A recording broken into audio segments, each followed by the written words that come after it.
Praise the Lord. On my first break. Yes, Lord, thank you. I was sitting here in my mind thinking about the day my dad passed, when he had a massive heart attack, and I awakened to find him having a heart attack in his room. I came home from Virginia to visit him. I was living in Arlington, Virginia. This was September the 16th, 2000. And I woke up and he was having a massive coronary.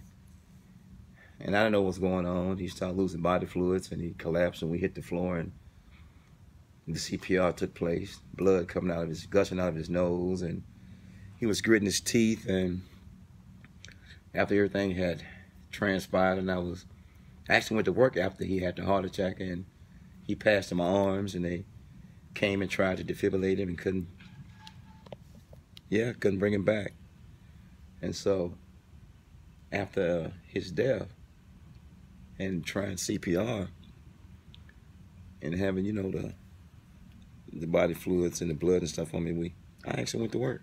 Yeah, I went to work, and I worked as long as I could. I think I left about 3:45 that day after his death. And so when the family met with the cardiologist team at the Huntsville Hospital, they started talking about the awards they had won, and then they let us down easy. But he had already passed at 6:12 that morning in my arms. And so when I got off from work, I actually went to work that day in my hometown. And I told him I wasn't coming back because I knew I was not going to stay in my hometown after my dad's death. I just didn't want to live in my hometown anymore after being gone since 1984. This is 2000, September 16th.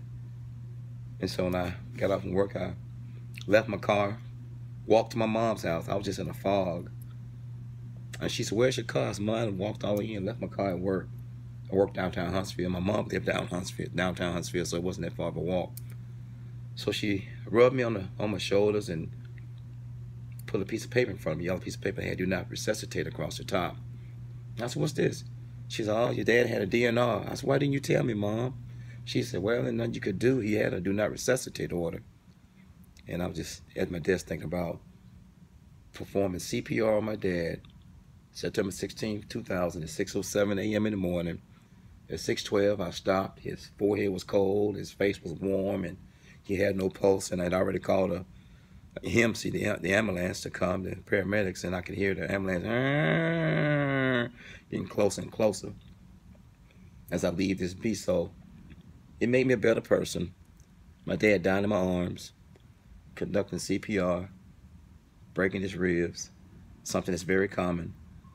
And it made me steadfast in my belief in prayer, and that God has his hand on the barometer of life, the thermostat of all of us as I leave this be.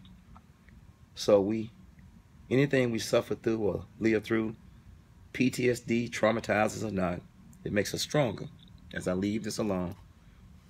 So I was just recollecting and walking around in my mind, and she said, "Yeah, he had a DNR, so don't beat yourself up. There was nothing you could do about it." And we hugged in the kitchen and sat in the kitchen the rest of the day. On September 16th, 2000, he would have been 64 years old that Monday, September 18th, 2000.